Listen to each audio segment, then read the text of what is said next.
So, here's a fun topic. It's kind of tied into what I eat in a day, and I'm going to tell you about how things have changed in some of the different diets that I've done, because I am constantly experimenting, and I think that this is a good topic, actually, and I think more people should talk about this. You'll see a lot of people talk about how, oh, well, I'm a carnivore, but I used to be a vegan. And it's like, so you went from one label and identity to another label and identity.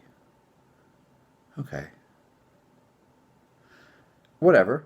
That's fine.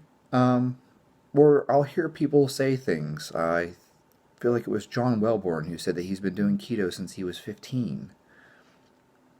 And I'm like, wow.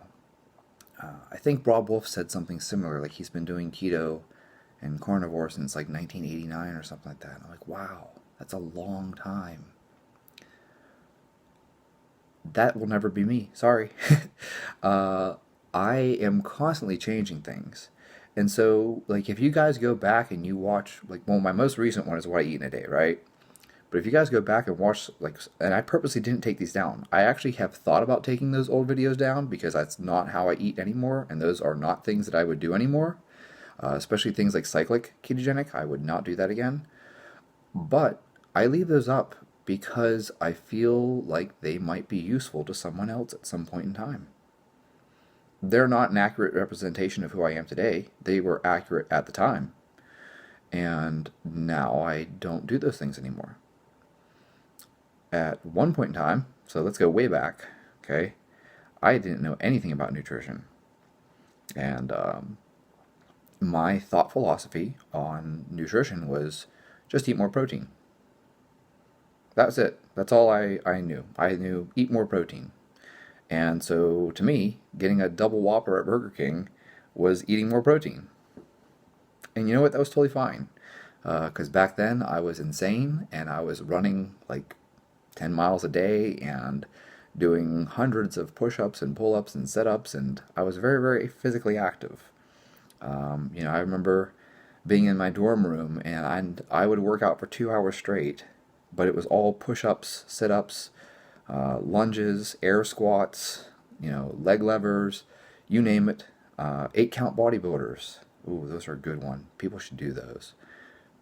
It's almost like a burpee, but way worse because you have to do them strict and, you're not just flopping on the floor.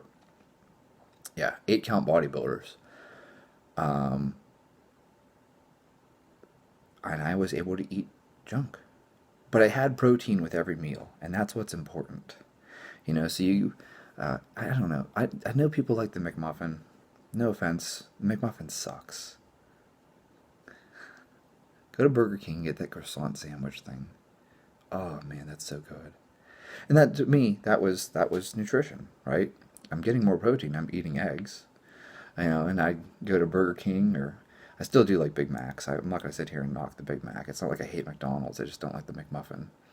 I'd get a Big Mac or I'd go to Wendy's and get the triple. Yeah. I'd go to Subway. This was my solution, right? This is because I know about nutrition now. I was like, you gotta get more protein. I'd be like, I'm gonna get the meatball sub because that has way more meat and more protein on it than if I get like some kind of cold cut thing. Like I don't want to get the Italian or the turkey because they just put some slices of meat on that. I'm gonna get the meatball sub because that's loaded. Or my solution to pizza. I'd get the pizza with like all the meat on it. Whatever pizza had the most meat on it, that's the one I would pick because I need more protein, right? That's what I did in the beginning. And then I started getting smarter and started learning more about these things, and so I started paying a little more attention to my food quality. I have old logbooks from like 2004, 2005 ish, where, and this is not like this is high quality nutrition either. Like, I mean, I'm eating granola with, you know, um, whatever, oatmeal and stuff like that. And I'm making more of a point to eat better quality carbohydrates instead of eating french fries for my carbs, right? And then that evolved, and actually, of all things, CrossFit Journal 21. That was actually a really good thing that I came across, I got interested in the zone diet at that point. So I read that article, and although I didn't follow their prescription, because I went ahead and still put bread and stuff like that in there, I wasn't going to give bread. But I did like a zone diet at that point. So I started actually counting, zone blocks. A slice of bread is 2 blocks of carb, and for every 2 blocks of carb, I have to have 2 blocks of protein. I have to have 2 blocks of fat, and I started actually balancing out my diet at that point. I started paying attention to what I was eating. And you guys can criticize all you want. I don't really fucking care. It's not like like. Yes, you can bash the diet that I did nearly 20 years ago. It's not like I said, it's not who I am today. But my typical morning was I'd get up and I'd have eggs and I'd have oatmeal with blueberries and stuff like that. And then, for lunch I would have, like a turkey sandwich with like an apple or something like that, and maybe some almonds or some walnuts or something for my fats. And then my pre-workout, like what I ate before every training session, I had an apple and 2 cheese sticks. Because I'm getting my protein and my fat, because the cheese sticks, they have a good bit of fat in them. And I had an apple, so 2 cheese sticks and an apple. That's what I ate before every workout. Plus it digests easy, like it's not like an apple and 2 cheese sticks just sits in your stomach and flops around and you feel shitty. Like, it's easy to digest. And then I'd have something for dinner. I ate a lot of beans and stuff like that because beans are cheap. So, I'd get a can of beans and I'd get some ground beef and I would measure that out. And, I would have, 5 blocks of meat and 5 blocks of, beans, and then I'd add olive oil or something like that to get the rest of my fat blocks. And, that was how I did the zone diet. Then I got interested in, I read a book by Lauren Cordain, the Paleo Diet for Athletes. Very specifically, I want to talk about the Paleo Diet for Athletes. I didn't do the Paleo Diet. I did the Paleo Diet for Athletes, which was Lauren Cordain's book, and that was fantastic. That worked really well. And then actually, I didn't count zone blocks or anything like that with that. I just ate. And I ate good quality meat with good quality carbs, and that was how I ate. I just followed the book. I didn't even weigh and measure anything. I just kind of stuck to the diet, ate by satiety. If I'm hungry, I eat. If I'm not hungry, I don't eat. I did that for a while. And then I decided to move weight classes, and it was so miserable for me to try to adjust weight classes that I kept looking for an easier way to do it, which is how I came across stuff like Vince Gironda, because I was like, oh, bodybuilders are really good at getting lean and losing weight. I wonder how they do it. And so I ended up with Vince Gironda's book, and I did nothing but, basically it's a carnivore diet. Like, it was nothing but steak and eggs. That's the whole diet. And once a week you could throw in, I actually did this with a friend of mine, and once a week you'd eat a can of pie filling. I don't know why. That's what the recommendation was that we were told. Like, you carb up once a week. But it's like not like you have a carb day or like some huge blowout cheat meal. It's like once a week you eat 1 can of pie filling. I'm not really sure why we determined that that was the appropriate way to put the carbs back in, but that's what we did. And I did just fine, and I moved weight classes very easily. And so I kind of followed the whole Vince Gironda thing for a while, which then led me to ketogenic diets. And I started doing ketogenic diets, and I got interested in Kiefer's Carb Night Solution, because the book had a ton of recipes in it. There was a ton of low-carb recipes in that book. I didn't even do the Carb Night thing. I didn't even do the weekly carb up that he has in his book. I just used the book as a cookbook for recipes. And then I started doing the cyclic ketogenic diet because I had this thought that, well, I do need to replace glycogen occasionally. So I started doing that. But I didn't do it with like junk food. A lot of times I would make my carb up, like I would take potatoes and make my own fries, but like they're not fried in oil or anything. Rice cakes, stuff like that. I wasn't like, oh, I'm gonna go eat, what is it he tells, turnovers or something like that, cherry turnovers I think is what Kiefer recommended. I didn't do stuff like that. So, but in any case, so then I went into the cyclic ketogenic thing, and then I realized that doesn't work very well. I actually feel better being on a keto diet all the time. I don't know why, but cycling in and out of ketosis, and it just, I don't know, it just didn't feel right for a couple days. So it was like, well, I have a couple training sessions a week that I feel like shit for. What if I just get rid of these carb ups? And then it was like, oh, I feel good every day. And then I got in a car accident. And that's where life changed. Everything changed after that. And after that, my diet has been largely dictated by whatever I can come to with my doctors, my RD, stuff like that, paying attention to those things. Um, I have to manage my health at this point due to the damage that was done to my body from being in an accident. So that sucks, but that definitely changes everything for you. And this brings me full circle to kind of talking about where I am today. I had an adrenal crisis in like 2017. They put me on a ton of ampicillin. I was on IV ampicillin. Don't know why. They thought I had chikungunya. And in case you guys aren't familiar with this, ampicillin is a very powerful antibiotic, and being on IV antibiotic for a long time will do wonderful things to your guts. When I entered the hospital, I weighed 157 pounds. By the time I left the hospital, I was 236 pounds.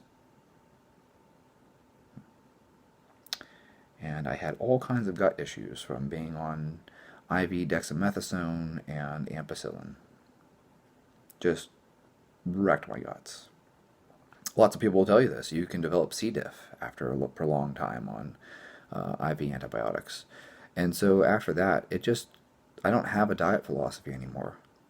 Like, my diet philosophy is try this, see if it works, and the best part of it is that if it does work, in a few months it won't work anymore. And so I tried everything. I tried really low carb intake, I tried really low fat intake, I tried low carb and low fat at the same time with tons of protein, trying to put protein back into my system because my alkaline phosphatase was low. They told me I wasn't eating enough protein, so I went like super high protein. I've been everywhere and in between. I've tried high protein, I've tried low protein, I've tried high fat, I've tried low fat, I've tried high carb, low carb, you name it. I even went and did Dan Duchesne's recommendation of like 33, 33, 33. At some point, I can't remember if it was Muscle Media or what it was, but Dan was being interviewed, and he said, the best diet's really basically just 1/3 of everything. Just divide it up. And I tried that for a while. There's nothing out there that I haven't tried. And I've told you guys this before. I have an old video out there where I tried, in the middle of all those other things, I did like a repeat diet. I don't even know that it's necessarily a repeat diet. I hired a guy who does Z Health, and he told me that he uses repeats stuff to determine your diet. He wanted me taking like 10 grams of aspirin every morning with orange juice, and then I was supposed to take skim milk and add sugar to it. That diet didn't even last a month.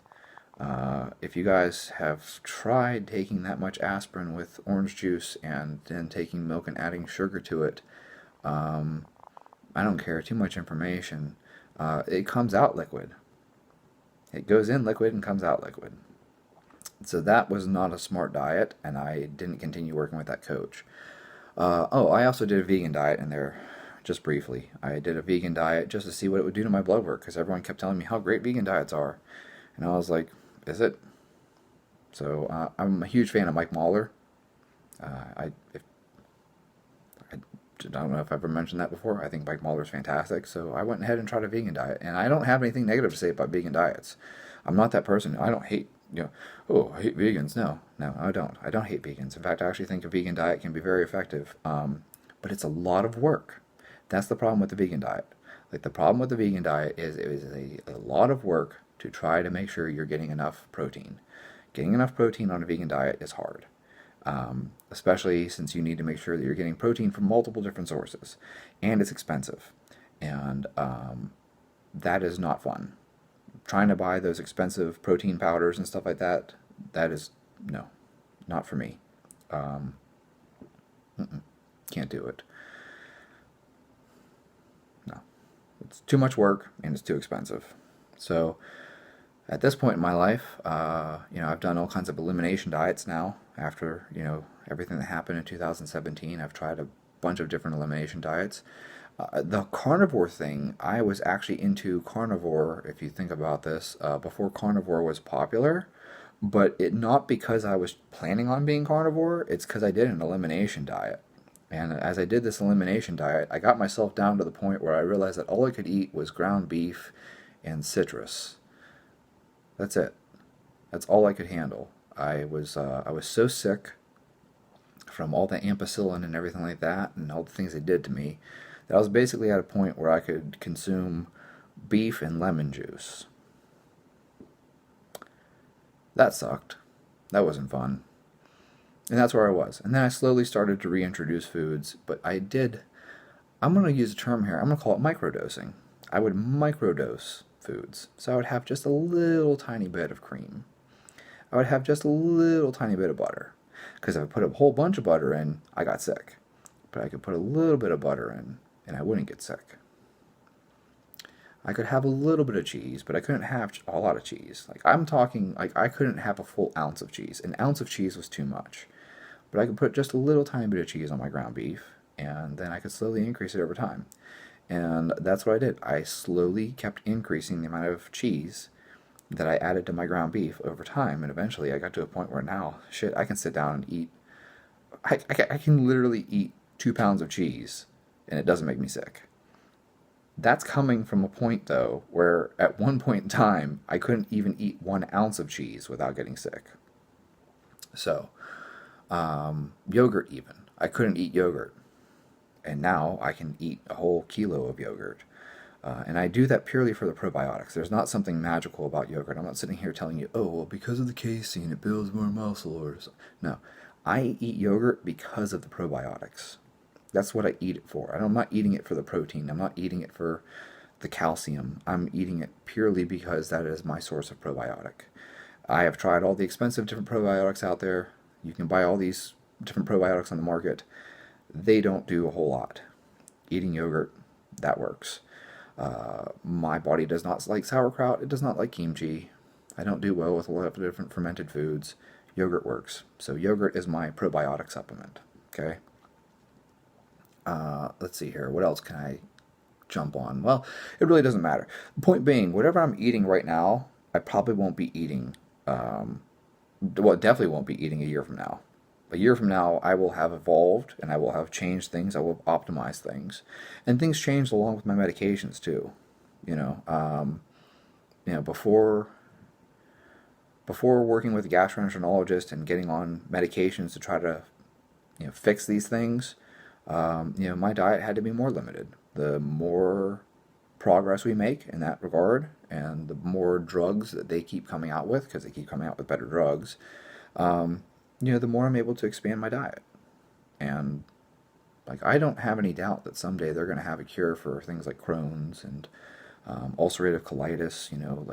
I figure at some point they're going to have this. Will they have them in my lifetime? I don't know, but someday they will. And so that's where I see things. And I'm not afraid to make changes. I really dislike people who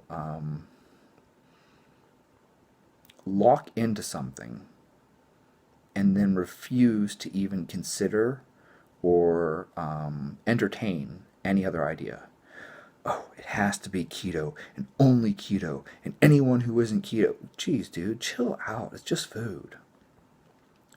What are you doing? Carnivore is the only way to eat. No, relax. Relax. It's just food. And so I would encourage everyone to take a similar approach to things and just be open-minded. And I encourage you to experiment, because experimenting is the best thing that I do. I will try new things, and I will continue to try new things. Some of them will work, some of them won't work. The ones that work, I will keep. And that's what I really want people to understand, is to move forward and constantly experiment and change things.